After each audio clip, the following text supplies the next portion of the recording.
Good morning dear student, welcome back to our Hindi classes. Previous video में हमने chapter number 5 Neeru कहानी का page number 35 का आधा पार्ट पढ़ लिया था। अब आज हम उसके आगे का पार्ट पढ़ते हैं। तो पहले हम रिवाइज कर लें कि हमने कहाँ तक पढ़ लिया था। हमने पढ़ा था जो नीलू था उसको कोई भी सामान फेंक कर खाने को दिया जाता तो वो नहीं लेता था, चाहे वो उसकी पसंद का ही खाना क्यों ना हो।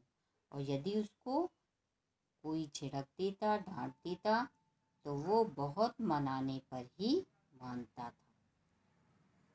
और वो 12 वर्ष तक उसके बैठने का स्थान कहाँ था?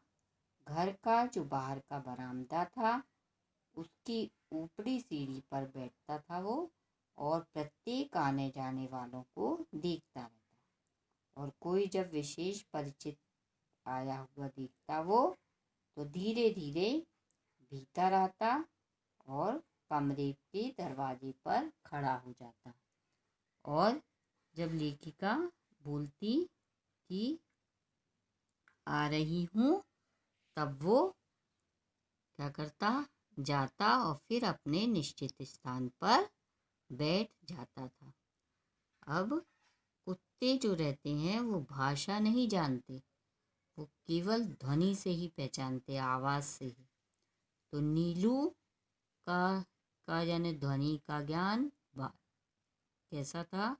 बहुत ज़्यादा विस्तृत था, फैला हुआ, और वो गहराई से वो ध्वनि को समझ लेता। कोई उससे बोलता तो क्या आवाज़ के माध्यम से वो सब कुछ समझ लेता था। अब हम इसके आगे पढ़ेंगे। अब इसके आगे क्या है कि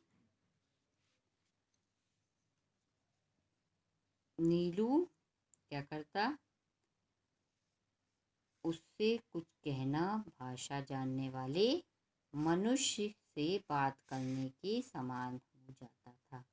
यानी कि जो व्यक्ति जैसे भाषा जानता है वैसे ही नीलू था। नीलू क्या करता था कि ध्वनि को सुनकर और सब कुछ जान लेता था, जैसे कि कोई बात करने वाला व्यक्ति रहता है। बाहर या रास्ते में घूमते हुए यदि कोई उससे कह देता, गुरुजी तुम्हें ढूंढ रही थी नीलू, तो वह विद्युत गति से 4 दीवारी कूदकर मेरे कमरे के सामने आकर खड़ा हो जाता। यानी कोई बाहर वो बैठा रहता तो कोई बोल देता कि नीलू तुमको गुरुजी ढूंढ रही हैं, तो वो क्या करता? बिजली, जैसे बिजली जाती है और आती है जल्दी से, वैसे ही वो बिजली की भांति क्या करता? दीवार को फाड़ कर और कमरे के सामने आकर खड़ा हो जाता। ठीक है, 4 दीवारी यानी जो चारों ओर से दीवार रहती उसको कहते 4 दीवारी। अब फिर कोई काम नहीं है, जाओ पहले से कहने से पहले वह मूर्तिवत एक स्थिति में ही खड़ा रहता। कभी कभी मैं किसी कार्य में व्यस्त होने के कारण उसकी उपस्थिति जान ही नहीं पाती और उसे बहुत समय तक बिना हिले डुले खड़ा रहना पड़ता। यानी कि जब तक वो आके खड़ा हो जाता था और जब तक ये नहीं कहती थी कि कुछ काम नहीं है, तो वो वैसा ही जैसे मूर्ति की भांति खड़ा रहता। और कभी कभी वो काम करती रहती तो देख नहीं पाती कि वो खड़ा है, तो वो बिना हिले डुले वैसे ही खड़ा रहता। हिंसक और क्रोधी भूतिए बाप और आखेट पी अल्सेशियन माँ से जन्म पाकर भी उसमें हिंसा प्रकृति का कोई चिन्ह नहीं था। यानी उसके जो पिता था वो हिंसक प्रवृत्ति का था, यानी कोई जानवरों को मारता था और क्रोधी भी था, और शिकार प्रिय, उसकी माँ शिकार प्रिय थी। आखेट यानी शिकार की प्रिय थी, और अल्सेशियन माँ इसके बावजूद भी उसमें नीलू में हिंसक प्रवृत्ति का कोई भी चिन्ह नहीं था। 13 वर्ष के जीवन में भी उसे किसी पशु पक्षी पर झपटते या उसे मारते नहीं देखा गया। यानी उसकी माँ भी हिंसक थी, यानी शिकार की थी, और उसके पिता भी हिंसक प्रवृत्ति के थे, किंतु नीलू हिंसक प्रवृत्ति का नहीं था। कोई पशु पक्षी पर झपटता नहीं था।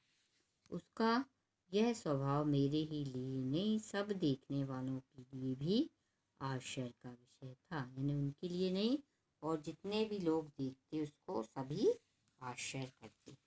मेरे बंगले के रोशनदानों में प्रायः गोरैया तिनकों से घोंसला बना लेती थी। रोशनदान में कौन? गोरैया थी, जो तिनकों से क्या बना लेती थी? घोंसला। मुझे उनके प्रेम पूर्वक बनाए हुए घोंसले उजाड़ना अच्छा नहीं लगता। इतने अच्छे से उन्होंने घोंसले बनाए रहते, तो लेखिका कहती है मेरे को उनके घोंसले को उजाड़ना अच्छा नहीं लगता।